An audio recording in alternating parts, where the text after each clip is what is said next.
Hey folks, Batman's here. I was sitting out here and I was getting ready to do some knife video and process a little fatwood out here on my patio. I really apologize if the wind is being a problem. Hopefully it's not. But I was going to cut a little bit. I got a bit of wood here, a limb that I'm going to use for some knife tests. And I'm going to use this to cut it smaller, more manageable for what I need. Got a couple of limbs here I'm going to cut off. And I just thought that maybe you might like to see my little Coleman Camp Saw that I carry in my haversack. And this was a recommendation on my fill in my haversack video to have a saw. And I kind of agreed. It doesn't take up a lot of space. It's kind of long, but it fits right down the side of my haversack, and it's not a problem. So, the only downside that I've found about this so far is the blade doesn't lock when it's closed. Real simple solution, stick a Ranger band over it, whatever. I'm not a tactical Timmy, I don't care, it's not going to come open in my pack, so I'm not going to worry about it. The lock seems very positive. It's got a good tight response to it. You open the blade all the way. There's a hook back here where this part hooks into. So push your lock forward, open your blade all the way. I hope you can see all this. And just snap it down. It's a really good positive snap, and that blade is tight. To cut, hopefully I don't move this too much as I'm doing this. It doesn't cut real well on the push stroke. It is designed as a pull stroke cutter.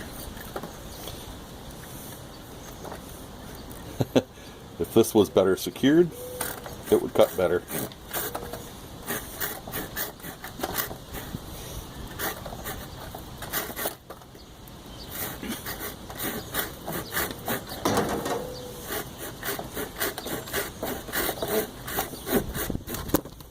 Oops, sorry about that.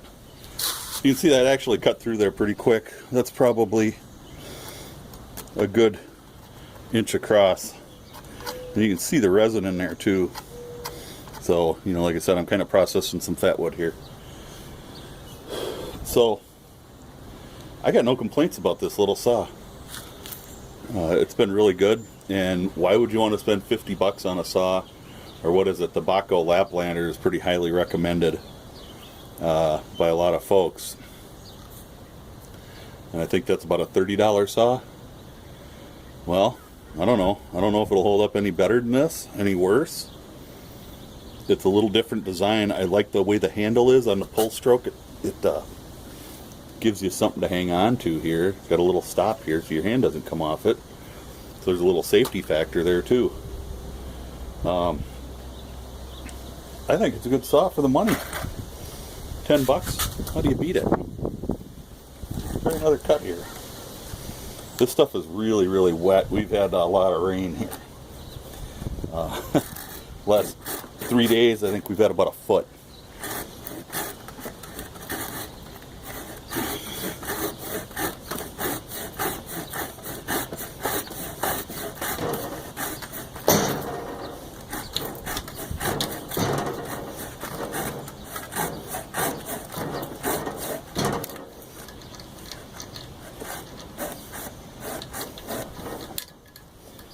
We're pretty much through it.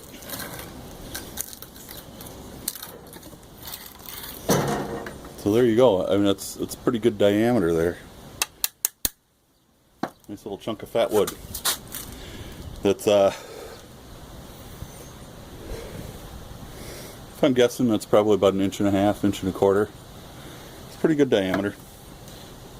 So I got to give this thing a thumbs up. It works out pretty well. Like I said, I've been having it in my pack now for a couple of months.